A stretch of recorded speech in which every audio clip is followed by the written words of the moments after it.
Sebelum menambahkan kapur akan saya semprot dengan POC yang di sana, dan akan saya tambahkan sisa dekomposer yang waktu itu ya teman-teman.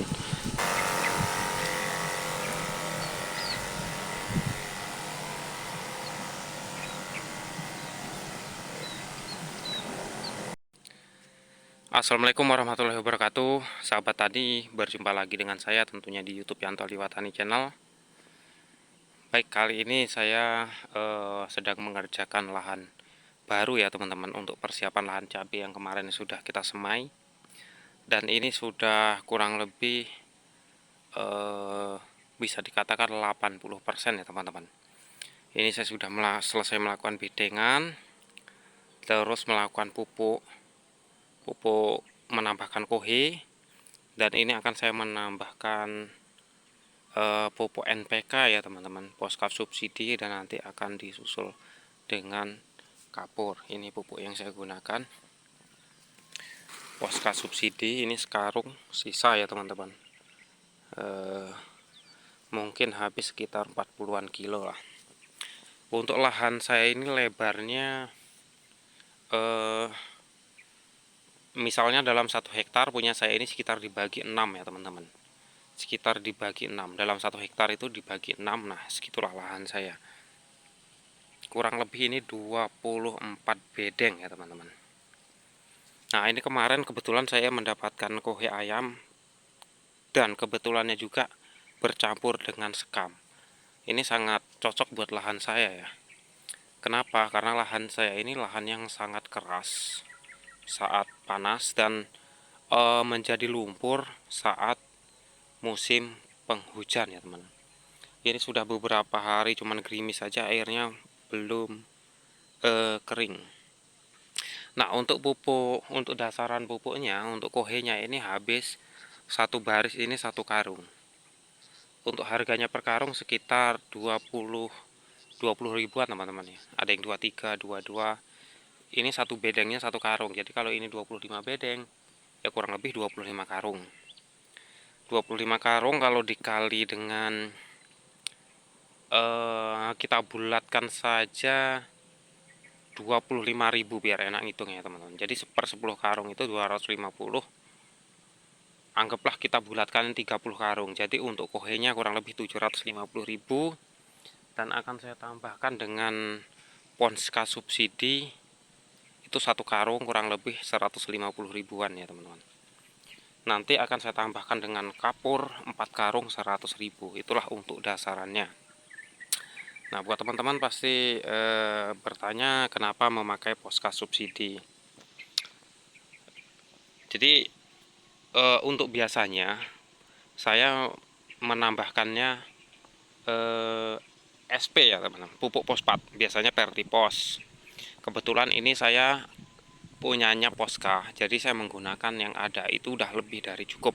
Cuman buat teman-teman saya sarankan ditambah dengan pupuk fosfat, ya kan? Pupuk fosfat apapun itu, misalnya SP36, Pertipos, seperti itu.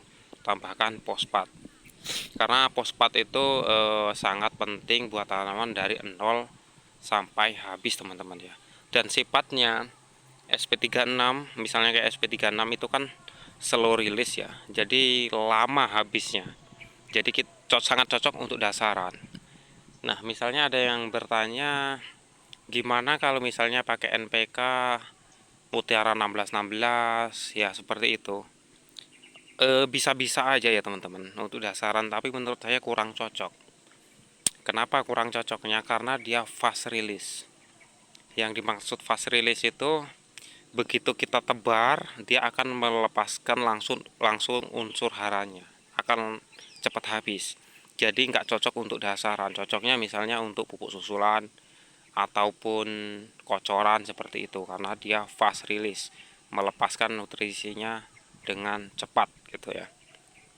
Nah untuk poska subsidi ini lebih dari cukup menurut saya. Kandungannya ada N, P, dan K ya teman-teman.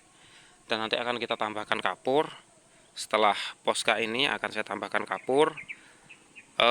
Sebelum menambahkan kapur akan saya semprot dengan POC yang di sana, dan akan saya tambahkan sisa dekomposer yang waktu itu ya teman-teman.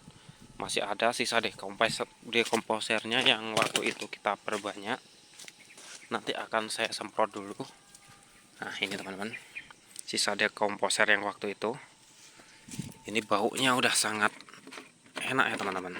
Mungkin nanti akan saya tambahkan gula lagi, bau tape ya teman-teman. Nanti akan saya tambahkan gula mungkin dengan air cucian beras lagi. Sorry, maaf ya teman-teman, blur. Dan untuk semaiannya ini mulai pecah ya kemarin teman-teman. Nah ini sudah mulai ada tumbuh 1-2. Mungkin besok ini sudah rata ya, atau nanti sore mungkin akan saya buka ini, karena sudah banyak yang tumbuh. Oke teman-teman, saya akan melakukan penaburan untuk pupuk Posca dan akan disusul dengan penyemprotan dekomposer.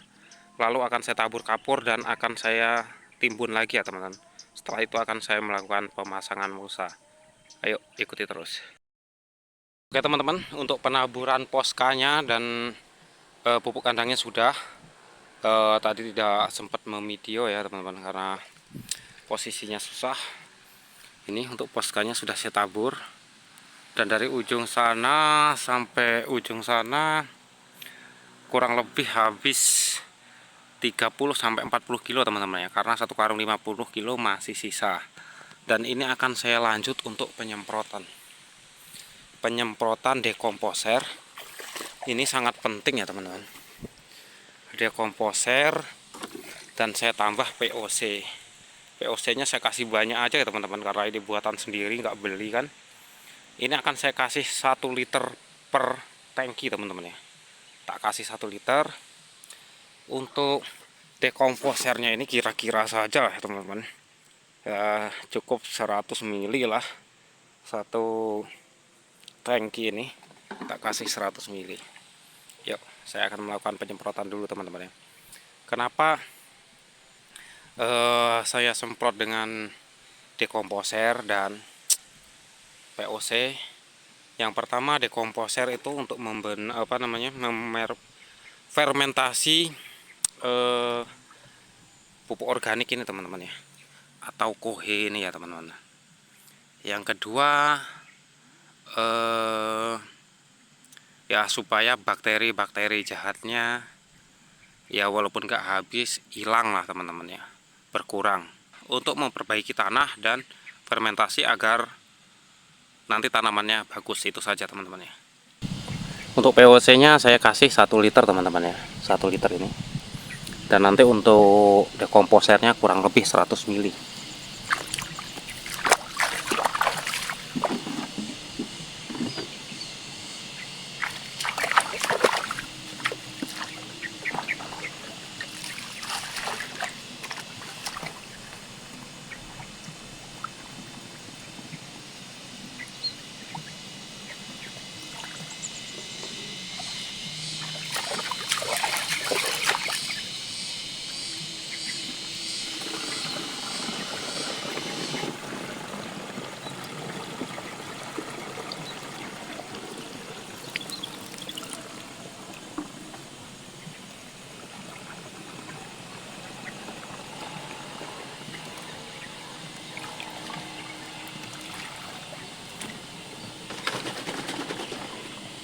Ini kira-kira aja ya teman-teman, kira-kira 100 mili. Lebih juga tidak apa-apa.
Oke teman-teman, untuk tadi penyemprotan dekomposer sudah, dan ini saya menunjukkan cabai tua saya seperti ini keadaannya, yang mungkin sudah lama tidak saya upload. Dan ini petikannya saya sudah lupa, mungkin sekitar 35 atau berapa ya, sudah mendekati 40-an mungkin, lupa saya, tapi di atas 30 kali petik. Ayo kita lihat untuk lahan yang sudah saya semprot dengan dekomposer, pupuk kandang, dan penaburan kapur, dan siap ditutup mulsa ya teman-teman. Nah seperti ini teman-teman, sudah 90% ya. Dan ini tidak bisa dirata teman-teman ya, karena ini tanahnya keras, jadi mungkin langsung saya tutup mulsa saja nanti. Ini tidak bisa dirata. Ini kalau panas ini membatu teman-teman ya. Nah ini sudah saya setelah penyemprotan dekomposer kemarin sudah saya tabur kapur ya teman-teman, tidak saya video. Dan untuk semennya kita lihat ya teman-teman, ada yang tidak tumbuh teman-teman ya, tapi akan saya tunjukkan saja yang tumbuh. Jadi yang tumbuh ini teman-teman ya, ini rawit api sampai sana, ini rawit api tumbuh 95% ya teman-teman, bahkan hampir 100% nih. Sampai sini rawit api. Dan ini produk X yang kedua, ini tidak tumbuh teman-teman ya. Dan ini tumbuh tapi tidak rata. Dari semuanya ini sudah terlihat ya rawit api yang unggul. Nanti akan saya susul mungkin dengan menyemai lagi, tapi jaraknya mungkin terlalu jauh ya teman-teman. Dan ini lahannya sudah 90% ya teman-teman, tinggal tutup mulsa. Dan ini bersebelahan dengan cabai tua yang sudah mau habis ya teman-teman. Ini seperti ini keadaan cabainya. Kemarin pemetikan masih dapat 1 kuintalan ya teman-teman, karena ya namanya sudah menua. Nah seperti ini teman-teman ya, namanya sudah menua tapi masih cukup lumayan untuk buahnya, dan masih aman dari antraknosa ya teman-teman, meskipun sudah tanaman sudah menua. Tapi sayangnya banyak yang terkena busuk batang, bukan karena memang dia tidak tahan, tapi karena kerendam. Kemarin kerendam segini teman-teman ya, ini mulsa hilang dan berhari-hari ini bekasnya juga terendam. Ini baru kering, dan akhirnya banyak yang busuk batang karena akarnya busuk. Jadi sangat disayangkan ya teman-teman, sangat disayangkan. Kalau busuk batang mati kan kita tidak bisa berbuat apa-apa ya. Kalau masih kayak terkena antraknosa masih gampang lah kita mengobatinya, tapi kalau busuk batang itu kan sama saja sudah dicabut nyawanya. Oke, mungkin cukup sekian ya teman-teman. Nanti untuk besok penutupan mulsa akan saya upload kembali gimana cara saya pasang mulsa dengan cepat ya teman-teman. Saya pasang mulsa itu sendiri ya teman-teman, tanpa ada yang membantu, biasanya itu bisa. Cukup sekian saja dari saya. Assalamualaikum warahmatullahi wabarakatuh.